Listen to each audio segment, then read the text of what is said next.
आई, माझ्या बायकोची सेवा कर, नाहीतर या घरातून बाहेर निघ. मुलाचे हे शब्द ऐकून आईने रडण्याऐवजी बॅग भरली आणि असा निर्णय घेतला की मुलाला रस्त्यावर यायची वेळ आली. मी सुमतीबाई, वय 62 वर्षे, एका शाळेतून निवृत्त झालेली शिक्षिका.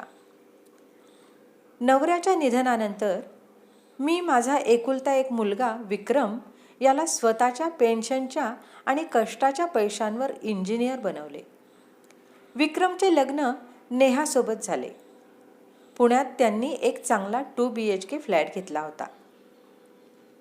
या फ्लॅटच्या डाऊन पेमेंटसाठी मी माझ्या रिटायरमेंटचे 15 लाख रुपये दिले होते आणि दर महिन्याला माझ्या 40,000 रुपये पेन्शनमधून 25,000 रुपये घराचा EMI आणि उरलेले पैशातून घरखर्च चालत होता. विक्रम आणि नेहाचा पगार चांगला होता, पण त्यांचे सर्व पैसे महागडे कपडे, वीकेंड पार्ट्या आणि ब्रँडेड लाईफस्टाईलवर उडायचे. घरात मी एक, आई कमी आणि बिनपगारी मोलकरीण जास्त झाले होते. नेहा तशी खूप आळशी होती. घरातली सर्व कामे, स्वयंपाक, भांडी मलाच करावी लागायची. एक दिवस मला खूप ताप आला होता. मी सकाळी उठून नाश्ता बनवू शकले नाही. नेहा 10 वाजता उठून बाहेर आली आणि नाश्ता न बघून तिने विक्रमसमोर आदळआपट सुरू केली. विक्रम रागात माझ्या रूममध्ये आला. मी तापाने फणफणले होते, पण त्याला माझी काहीच काळजी नव्हती. तो अत्यंत तुच्छतेने माझ्यावर ओरडला. आई, तू दिवसभर घरात फुकट बसून असतेस, तुला एक नाश्ता बनवता येत नाही का? नेहा ऑफिसला जाते, ती थकून येते. आजपासून घरातील सगळी कामं तूच करायचीस. आई, माझ्या बायकोची सेवा कर, नाहीतर आजच्या आज तुझी बॅग भर आणि या घरातून बाहेर निघ. माझ्या काळजाचे तुकडे झाले.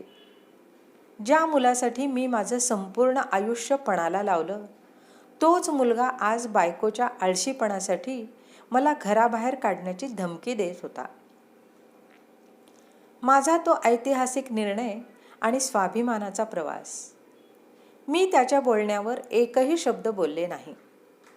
माझ्या डोळ्यात पाणी नव्हते, तर ओठांवर एक हलकेसे हसू होते, कारण मला आता वास्तवाची जाणीव झाली होती. मी शांतपणे उठले, माझी एक छोटी बॅग भरली आणि घराबाहेर पडले.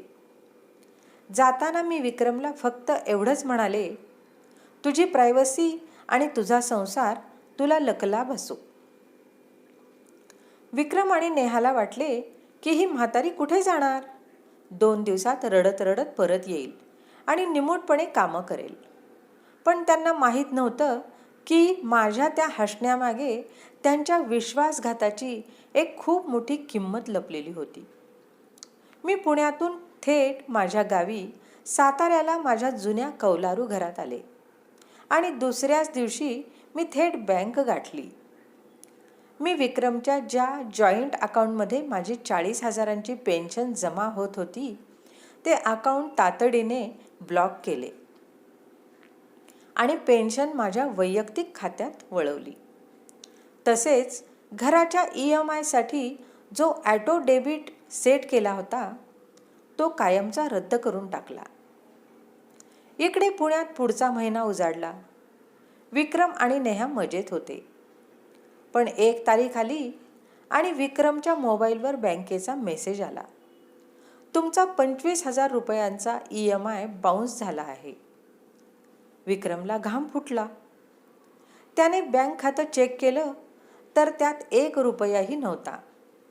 आईची पेन्शन जमा झालीच नव्हती. घरातील किराणा संपला होता. मोलकरणीने 5,000साठी तगादा लावला होता. विक्रम आणि नेहाचे स्वतःचे पैसे आधीच त्यांच्या क्रेडिट कार्डच्या बिलांमध्ये संपले होते. पुढचे 3 महिने त्यांचे अक्षरशः हाल झाले. घराचा हप्ता न गेल्याने बँकेची नोटीस आली. घरात काम करायला कोणी नसल्याने नेहा आणि विक्रमची रोज भयंकर भांडणे होऊ लागली. ज्या आईच्या कष्टाच्या आणि पेन्शनच्या पैशांवर त्यांचा श्रीमंतीचा माज उड्या मारत होता, तो माज आता पूर्णपणे रस्त्यावर आला होता.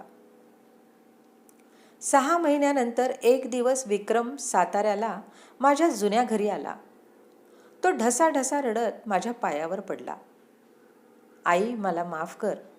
आम्ही पूर्णपणे उद्ध्वस्त झालोय. घराची जप्तीची नोटीस आली आहे आणि नेहा मला सोडून माहेरी निघून गेली आहे. आई, तू परत चल. माझी खूप मोठी चूक झाली. मी अत्यंत शांतपणे पाय मागे घेतला आणि म्हणाले, कोणती आई विक्रम? तू तर तुझ्या घरात एका बिनपगारी मोलकरणीला ठेवलं होतंस ना? ज्या आईला तू बायकोची सेवा न केल्यावरून घरातून हाकलून दिलंस, ती आई त्या दिवशीच मेली. मी आता इथे माझ्या गावात परिसरातील गरीब मुलांच्या मोफत शिकवण्या घेते आणि माझ्या पेन्शनच्या पैशांवर अत्यंत सुखात राणीसारखी जगते. मला आता तुझ्या त्या सिमेंटच्या जंगलात यायची कोणतीही गरज नाही. आणि हो, आता स्वतःच्या हिमतीवर तुझे हप्ते भर आणि तुझा संसार वाचव. मी दरवाजा लावून घेतला. विक्रम बाहेर रस्त्यावर शून्यात नजर लावून उभा होता.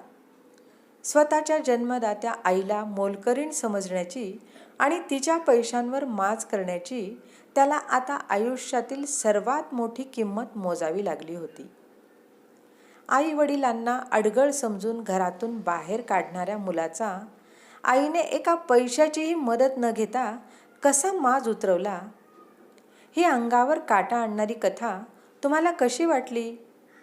आवडली असेल तर कमेंट करून जरूर कळवा आणि लाईक, शेअर, सबस्क्राईब करायला विसरू नका. जय श्रीराम.